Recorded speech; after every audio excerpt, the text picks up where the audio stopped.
Greetings, members, one and all of the Salivation Nation. We are at the precipice of change here in the precious metals community. Dare I say, a revolution? I'll explain why as we explore.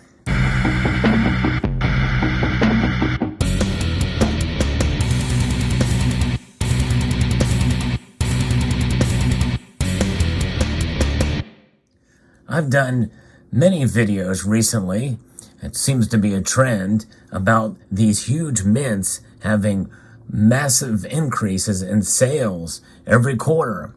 Some record sales, others just dramatic upticks of sales of their products.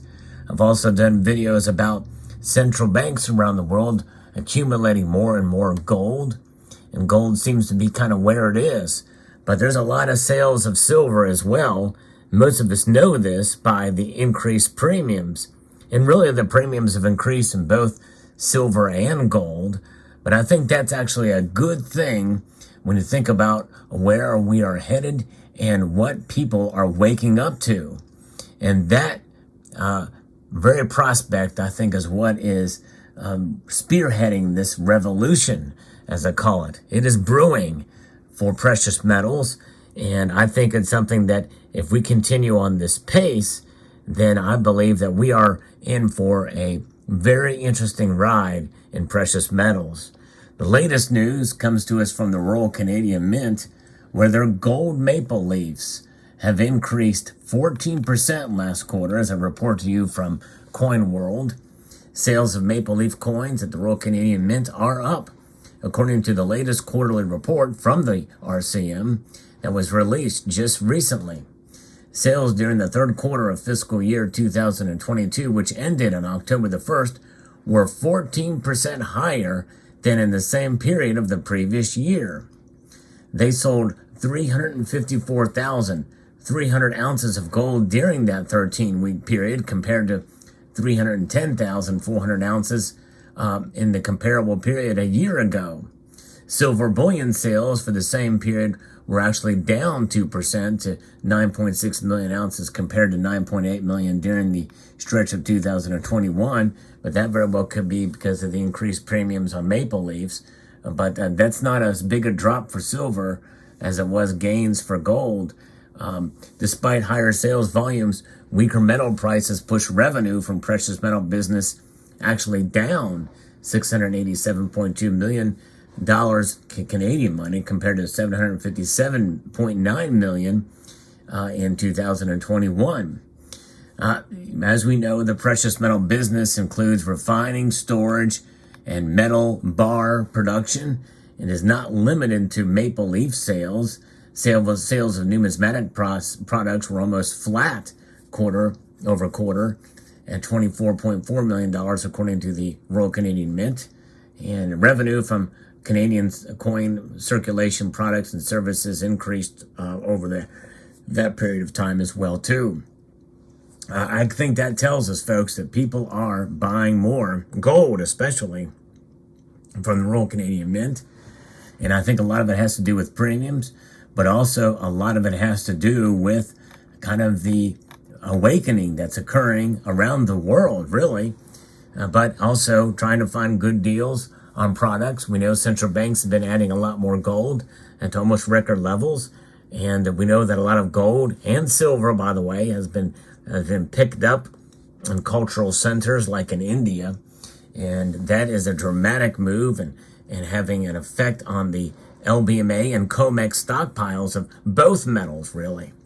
And so I believe this is kind of something that is brewing out there because of what's coming ahead. Now, as you know, on this channel, I don't like to over-sensationalize and sensationalize myself about where we're headed.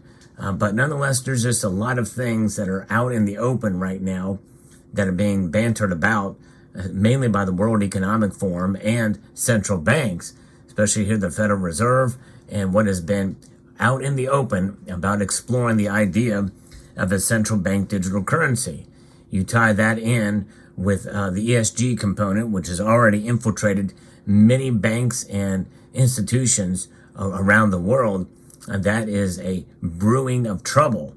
And so when you have a brewing of trouble and an invasion of privacy, and where policy is made down to how much money you can withdraw out of your account for certain goods and services that they deem to be not worthy to their ESG compliant policies, a lot more people are going to be waking up and moving more towards the hard assets, precious metals.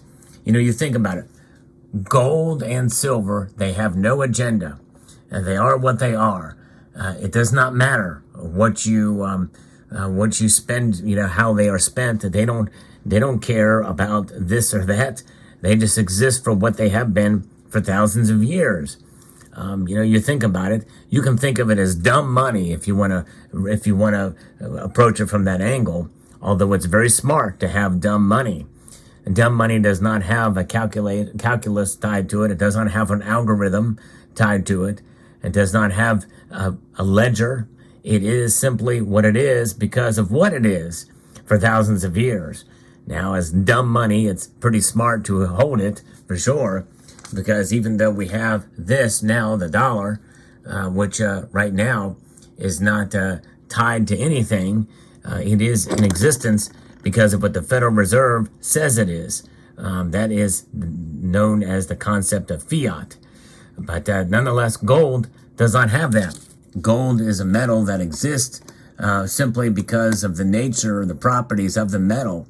It is fungible. It is a store of value. It has proven itself as money for thousands of years, and it will continue to do that for thousands of years to come. I think that is the beauty of gold. Central banks understand it. The central bank of central bankers understand it. That's one of the reasons why they decided to go ahead and recognize it as a tier 1 asset, up from where it was as a tier 3 asset, putting it on equal and on par with cash as far as liquidity. And understanding that is the foundation for, I think, why a lot of central banks are continuing to accumulate the metal. And they will continue to accumulate it, and private individuals are doing it too. That's why I believe that this revolution is brewing in that regard. It's a way to preserve freedom, with sound money. You've heard me talk about the concept of sound money before, money that is immune to inflation, even though people would make a very cogent argument against that very concept and philosophy right now, because gold and silver are not performing really on par with inflation by certain measures. And again, understanding the temporal measures as well, one can make a very logical case why it is not, but you have to look at it through the long lens of history as to why it is. And that is why we understand the concept of value as opposed to price with gold and silver. Those are the concepts you must keep in mind and keep your focus on as you accumulate these metals, because it is not about necessarily the here and the now. The here and the now is your accumulation phase. And these are the kind of metals you should only liquidate on an as needed basis, and maybe even as a desperately needed basis as to how you should liquidate these metals. It's about privacy, and privacy obviously is something that is very sacred for many of us in this community. Even if we buy these metals with a credit card to get points, or there's a special deal for a credit card price. I have been those, believe it or not. Some people can't understand that concept, but believe it or not, they do come from time to time. And it's good to be agile and flexible if they do. But even if you do have a paper trail whenever you make a purchase of your precious metals, once you have them in your hand, they become then a private transaction. In other words, what you do with them from then on out is completely out of the control of entities, financial institutions, if they're transacted in cash or they're transacted for goods and services, which has been done, certainly even in recent history. And I've talked about that on this channel as well too. It's a way to preserve wealth privately, securely, and with no regrets, because it's not going to lose value, even if the price may fluctuate from time to time.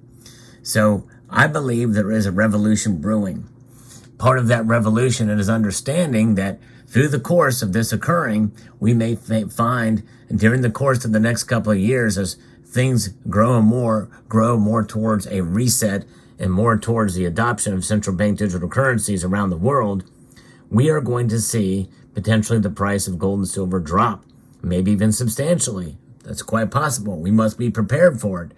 We must understand our paradigm shift of thinking, that we must move away from the concept of measuring gold and silver based off of the price that they are in the here and the now, whether as opposed to the value of the metals down the road and in the past up to this point in time. That is the measure of value. It's not about a fixation of price. And so I think the more of us that realize that, the more comfortable we will be in understanding that we are doing the right thing and holding these precious metals. And it will also help us to understand the concept of being very fiscally responsible in our accumulation of these metals, to not be driven by fear, to accumulate gold and silver for the pure fact that they have been, or for the pure fact that they have been a stable store of value and a preserver of wealth for thousands upon thousands of years, and will continue to be as such as we march through time. So I hope that encourages you as you work to accumulate your precious metals, and as you work to preserve your wealth in this manner and form. Gold and silver have stood the test of time, and they shall continue to do so. And let's be a part of a revolution. Tell your friends and neighbors, although discreetly in a way, to educate them on the world of precious metals and wealth preservation. And hopefully the more of us that can spread the message around, and I hope you will consider doing that, maybe even by sharing this video on other social media platforms, and just making people understand that this is real money. This is sound money, and real money that has stood the test of times for thousands of years. So I'd like to extend a multitude of gratitude to each and every one of you for taking the time to watch this video, and to encourage you to please rate, share, comment, and subscribe.